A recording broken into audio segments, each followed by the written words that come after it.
고마운 삶을 사는 거하고 성숙한 삶을 사는 거는 굉장히 다르다. 이제 이런 얘기인데요. 그거를 조금 더 이제 정리를 해서 한번 우리가 보게 되면 이타주의라고 하는 이 방어 기제는 다른 사람을 이롭게 해준다고 하는 건 동일해요. 뭐 우리 주위에 보면 다른 사람을 이롭게 해주는 행위들은 참 많이 있죠. 근데 그걸 다 우리가 성숙한 방어 기제로서의 이타주의다라고는 우리가 그 분류를 안 한단 말이죠. 그 이유는 왜 그러냐면 그 이타주의가 되기 위해서는 뭐가 항상 깔려 있어야 되느냐면 고난이라고 하는 게 깔려 있어야 돼요. 고난이 깔려 있지 않는 이타주의는 존재하지 않아요. 그거는 그냥 다른 사람을 도와주고 굉장히 마음이 착하신 분이지 그거는 그분이 우리가 이타주의다라고 얘기를 안 해요. 그러니까 이 이타주의라고 하는 거는 이 고난이 있어야 되는데 이 고난이 나의 고난이 깔려야 돼요. 그러니까 예를 들면 이타주의의 가장 이 어떤 이 전형적인 모습은 뭐냐면 나도 하고 싶었는데 내가 그거를 못했어. 그래서 나도 굉장히 지금 마음이 아팠어. 그런데 내가 못했던 그거를 다른 사람이 하도록 해주면서 내가 즐거움을 얻는 게 이타주의예요. 그러니까 예를 들게 되면 그 김밥 할머니가 왜 그 김밥을 해서 한평생 번 돈을 다른 데도 기부를 할 수 있는데 그걸 예를 들면 대학에 기부를 했단 말이에요. 그러면서 그분이 내가 한평생 참 공부를 하고 싶었는데 집이 가난해서 내가 공부를 못했다. 그리고 그 가방을 메고 학교 다니는 학생들이 너무나 내가 부러웠다. 그래서 내가 이 김밥을 싸면서 번 돈으로 다른 학생들이 나처럼 돈이 없어서 공부를 못하는 학생들을 좀 도와주고 싶은 마음이 생겼다. 그래서 내가 이거를 장학금으로 기부를 했다. 이렇게 되면 이거는 우리한테 굉장히 감동이 오는 거죠. 감동적입니다.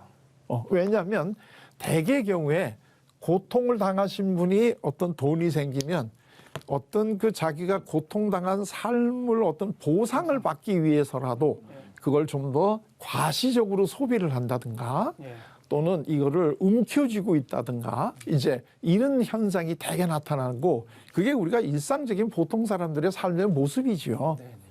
근데 그거를 뛰어넘어서 내가 했던 이 고난을 다른 사람은 하지 않았으면 좋겠다. 이제 이런 식으로 생각하는 게 이타주의란 말이죠. 그게 이제 우리나라 그 속담에 굉장히 많이 회자되는 것 중에 이런 거 있잖아요. 못된 시어머니 밑에서 시집살이 했던 며느리가 시어머니가 되면 어떻게 돼요? 못돼진다. 또 굉장히 며느리를 힘들게 한다. 되게 이제 이런 우리들의 그 속담들이 있잖아요. 근데 우리가 상식적으로 생각을 해보면 같은 그 여성의 입장에서 본인도 며느리 생활을 굉장히 혹독하게 했다면 자신의 며느리에게는 좀 더 너그럽게 해줄 수 있을 것 같은데 사실 그렇지 않은 분들이 더 많죠. 우리 주위를 보게 되면 그렇지 않은 분들이 더 많아요. 그러니까 그걸 보면 한편으로는 이해가 되면서도 또 한편으로는 좀 안타깝죠. 본인도 그 시절에 그렇게 힘들게 이 며느리 생활을 했다면 본인의 며느리들에게는 조금 더 잘 해줄 수 있을 것 같은데 이제 못 그런단 말이죠. 그러면서 이제 내가 옛날에 나 때는 내가 며느리 때는 얼마나 힘들었는 줄 아냐?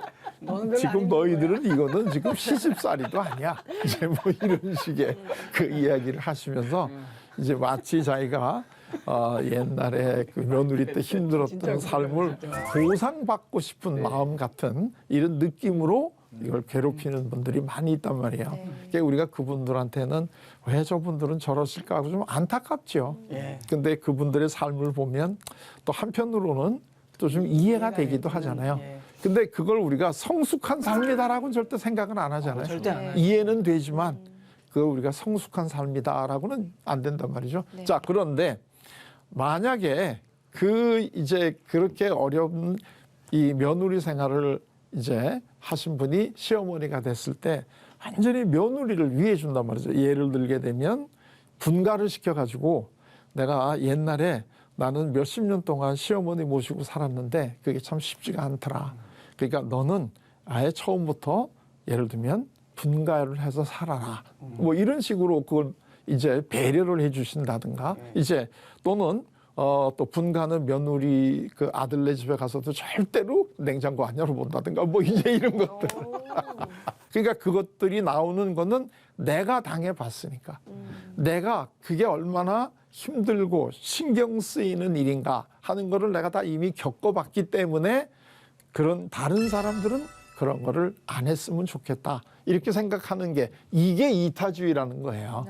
그러니까 항상 여기서 중요한 거는 그것 때문에 본인이 고난을 받았나, 고통을 받았나, 마음이 아팠나, 이제 이런 것들이 우리가 그 이타주의라고 부르는 성숙한 방어 기제의 특징이 되는 거예요.